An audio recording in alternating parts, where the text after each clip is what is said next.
আলাইকুম, সবাই কেমন আছেন? আলহামদুলিল্লাহ, আপনাদের দোয়ায় ভালো আছি। আল্লাহ অনেক ভালো রাখছে। আল্লাহ যেভাবে রাখুক আলহামদুলিল্লাহ। এই দেখেন, সারাদিন রোজা রাখছি। রোজা রাইখে সংসারের সমস্ত কাজ সামলাই। আমার ছোট ছেলে আছে, ওরে খাবার খাওয়াই, গোসল করাইয়া, রান্না কইরা, রোজার মানে কাজ কইরা তারপরে গেছিলাম কসমেটিকের কিছু আইটেম আনতে। যেহেতু কসমেটিকের দোকান, আপনার ভাইয়া সবসময় একটু ব্যস্ত থাকে, সে এখন একটু তরমুজ বিক্রি করে। এই কারণে আমি এই গেছিলাম তানজিমকে বাসায় রাইখা থুইয়া। এই দেখেন, অনেক সুন্দর সুন্দর ঈদের কালেকশন আনছি। আপনাদের কালেকশন দেখানোর জন্য ভিডিওটা করি না, যেহেতু আমি ফেসবুকে কাজ করি, এই কারণে আপনাদের জন্য ভিডিওটা বানাইতেছি। অনেকে অনেক রকমের কমেন্ট করে, অনেক ধরনের কমেন্ট করে। আমরা যে কতটা পরিশ্রম করি এটা কিন্তু কেউ বুঝে না, আমাদের কষ্টটা কেউই বুঝে না। একটা মেয়ে মানুষ সংসার সামলানো, বাচ্চা সামলানো, তারপরে একটা দোকান সামলানো, প্রতিদিন রাত 11টা বাজে বাসায় যাই। 11টা বাজে বাসায় যে ভোর রাতের জন্য রান্না করি, আর দুপুরবেলা তো মনে করেন ছোট বাচ্চা আছে, তাদের জন্য রান্না করা লাগে। তারপরে মনে করেন রান্না বান্না করেও আমি দোকানটা ঠিক মতন চালাই যেতেছি।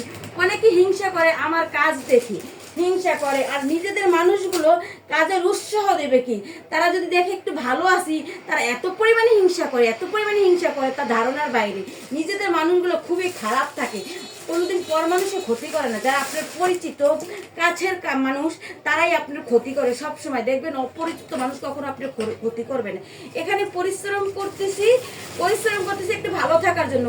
চুরিও করতেছি না বা অন্যভাবে না, কাজ করে খাইতেছি। এই যে ঈদের অনেক সুন্দর সুন্দর কালেকশন আনছি, এগুলো এখন সাজাবো। এইগুলো মনে করেন মানুষের, এই যে আমার মানে অনেকেই দেশে থাকে, নিজেরা রান্না করে আর ভাত খায় আর ঘুমায়, তো বুঝে না যে কোথা থেকে। আর ওরে মনে করে ঢাকা শহর কি সুখ আর সুখ, এতটা সুখ এমনি আসে না, সুখটা অর্জন করতে হয়। এই যে দোকানটা দিয়েছি, অর্জন করতে হয়। সব কিছুর পিছনে কষ্ট থাকে, সুখের পিছনে কষ্ট থাকে। কিন্তু আমি একটা জিনিস খেয়াল করেছি, যত সৎভাবে থাকবেন, যত সৎভাবে চলবেন, সৎভাবে চলতে গেলে একটু সুখটা দেরিতে আসে, আবার অনেক সময় আসেই না। সৎ মানুষের একটু মানে পরিশ্রমটা বেশি হলেও আসেও না। তারপরে ইনশাআল্লাহ আল্লাহ যেভাবে রাখছে আলহামদুলিল্লাহ, আল্লাহর কাছে লাখো লাখো কোটিবার শুকরিয়া। আলহামদুলিল্লাহ, খারাপ থাকলেও আলহামদুলিল্লাহ ভালো আছি, ভালো থাকলেও আলহামদুলিল্লাহ ভালো আছি। আল্লাহর অশেষ রহমতে এবং আপনাদের দোয়া এবং ভালোবাসা আমি ফেসবুক প্ল্যাটফর্মে কাজ করতেছি। আমি যেহেতু এখানে ভিডিও বানানো শুরু করছি, আমি সব ধরনের ভিডিও বানাবো।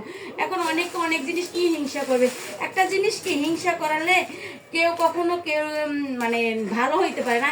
হিংসা মানুষের পতনের মূল। তাই বলবো, কাউকে হিংসা না করে তাকে ভালোবাসা দিন।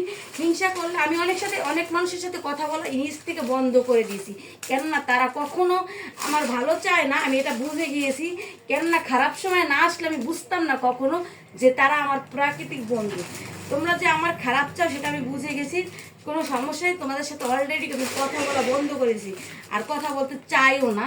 আমি নিজে কাজ করি, নিজে খাই, তোমাদের টাকাও খাইও না, পড়িও না। তো যারা আমার ভিডিও ভালোবাসেন, আমাকে সবসময় একটু সাপোর্ট করবেন, এই কথা। আর সবাই ভালো থাকবেন, সুস্থ থাকবেন। আর এরকম পরিশ্রম করে তার ভিতরে ভিডিও বানাই, আপনারা আমার জন্য দোয়া করুন। আল্লাহ হাফেজ।